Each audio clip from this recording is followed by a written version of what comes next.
بسم اللہ الرحمن الرحیم۔ السلام علیکم ورحمۃ اللہ وبرکاتہ۔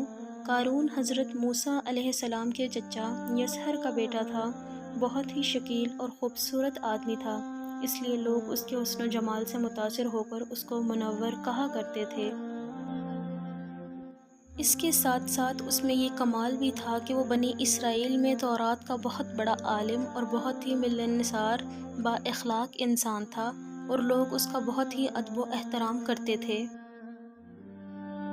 لیکن بے شمار دولت اس کے ہاتھ میں آتے ہی اس کے حالات میں ایک دم تغیر پیدا ہو گیا، اور سامری کی طرح منافق ہو کر حضرت موسیٰ علیہ السلام کا بہت بڑا دشمن ہو گیا، اور اعلیٰ درجے کا متکبر اور مغرور ہو گیا۔ اس پر ایک دم حرص و بخل کا بھوت سوار ہو گیا، اور نہ صرف زکوٰۃ کا منکر ہو گیا بلکہ عام طور پر بنی اسرائیل کو بہکانے لگا کہ حضرت موسیٰ علیہ السلام اس بہانے تمہارے مالوں کو لینا چاہتے ہیں۔ یہاں تک کہ حضرت موسیٰ علیہ السلام سے لوگوں کو برگشتہ کرنے کے لیے اس خبیث نے یہ گندی اور گھناؤنی چال چلی کہ ایک عورت کو بہت زیادہ مال و دولت دے کر آمادہ کر لیا کہ وہ آپ پر بدکاری کا الزام لگائے۔ چنانچہ عین اس وقت جب کہ حضرت موسیٰ علیہ السلام وعظ فرما رہے تھے، قارون نے آپ کو ٹوکا کہ فلانی عورت سے آپ نے بدکاری کی ہے۔ حضرت موسیٰ علیہ السلام نے فرمایا کہ اس عورت کو میرے سامنے لاؤ۔ چنانچہ وہ عورت بلائی گئی تو حضرت موسیٰ علیہ السلام نے فرمایا، اے عورت، اس اللہ کی قسم جس نے بنی اسرائیل کے لیے دریا کو پھاڑ دیا اور آفتی و سلامتی کے ساتھ دریا کے پار کرا کر فرعون سے نجات دی، سچ سچ کہہ دے کہ واقعہ کیا ہے۔ حضرت موسیٰ علیہ السلام کے جلال سے عورت سہم کر کانپنے لگی، اور اس نے مجمع عام میں صاف صاف کہہ دیا کہ اے اللہ عز و جل کے نبی، مجھ کو قارون نے کثیر دولت دے کر آپ پر بہتان لگانے کے لیے آمادہ کیا ہے۔ اس وقت حضرت موسیٰ علیہ السلام آبدیدہ ہو کر سجدہ شکر میں گر پڑے، اور بحالت سجدہ آپ نے یہ دعا مانگی کہ یا اللہ، قارون پر اپنا قہر و غضب نازل فرما دے۔ پھر آپ نے مجمع سے فرمایا کہ جو قارون کا ساتھی ہو وہ قارون کے ساتھ ٹھہرا رہے، اور جو میرا ساتھی ہو وہ قارون سے جدا ہو جائے۔ چنانچہ دو خبیثوں کے سوا تمام بنی اسرائیل قارون سے الگ ہو گئے۔ پھر حضرت موسیٰ علیہ السلام نے زمین کو حکم دیا کہ اے زمین، تو اس کو پکڑ لے، تو قارون ایک دم گھٹنوں تک زمین میں دھنس گیا۔ پھر آپ نے دوبارہ زمین سے یہی فرمایا تو وہ کمر تک زمین میں دھنس گیا۔ یہ دیکھ کر قارون رونے لگا اور بربلانے لگا اور قرابت و رشتہ داری کا واسطہ دینے لگا،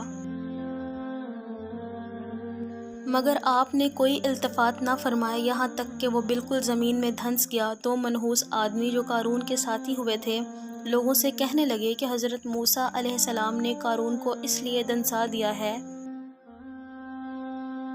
تاکہ قارون کے مکان اور اس کے خزانوں پر خود قبضہ کر لیں۔ تو آپ نے اللہ تعالیٰ سے دعا مانگی کہ قارون کا مکان اور خزانہ بھی زمین میں دھنس جائے۔ چنانچہ قارون کا مکان اور جو سونے کا تھا اور اس کا سارا خزانہ سبھی زمین میں دھنس گیا۔ قارون کا خزانہ، اس کو قرآن کی زبان سے سنیے۔ اللہ تبارک تعالیٰ کا ارشاد ہے کہ ہم نے قارون کو اتنے خزانے دیے تھے کہ ان خزانوں کی کنجیاں ایک مضبوط اور طاقتور جماعت بمشکل اٹھا سکتی تھی۔ قرآن مجید میں ہے، بے شک قارون موسیٰ کی قوم سے تھا، پھر اس نے ان پر زیادتی کی اور ہم نے اس کو اتنے خزانے دیے جن کی کنجیاں ایک زور آور جماعت پر بھاری تھیں۔ حضرت موسیٰ علیہ السلام کی نصیحت۔ حضرت موسیٰ علیہ السلام نے قارون کو جو نصیحت فرمائی وہ یہ ہے کہ جس کو قرآن مجید نے بیان فرمایا، اسی خیر خواہی والی نصیحت کو سن کر قارون حضرت موسیٰ علیہ السلام کا دشمن ہو گیا۔ غور کیجئے کہ کتنی مخلصانہ اور کس قدر پیاری نصیحت ہے جو حضرت موسیٰ علیہ السلام کے ساتھ ساتھ ساری قوم قارون کو سناتی رہی۔ کہ ترجمہ: جب اس سے اس کی قوم نے کہا اترا نہیں، بے شک اللہ اترانے والوں کو دوست نہیں رکھتا، اور جو مال اللہ تعالیٰ نے تجھے دیا ہے اس سے آخرت کا گھر طلب کر اور دنیا میں اپنا حصہ نہ بھول، اور احسان کر جیسا اللہ نے تجھ پر احسان کیا، اور زمین میں فساد نہ چاہ۔ قارون نے اپنے مال کے گھمنڈ میں اس مخلصانہ نصیحت کو ٹھکرا دیا اور خوب بن سور کر تکبر اور غرور سے اتراتا ہوا قوم کے سامنے آیا اور حضرت موسیٰ علیہ السلام کی بدگوئی اور ایذا رسانی کرنے لگا۔ اس کا نتیجہ کیا ہوا؟ اس کو قرآن کی زبان سے سنیے اور خدا کی اس قاہرانہ گرفت پر خوف الہی سے تھر تھراتے رہیے۔ اللہ اکبر! قارون زمین میں دھنس گیا۔ ترجمہ: تو ہم نے اسے اور اس کے گھر کو زمین میں دھنسا دیا۔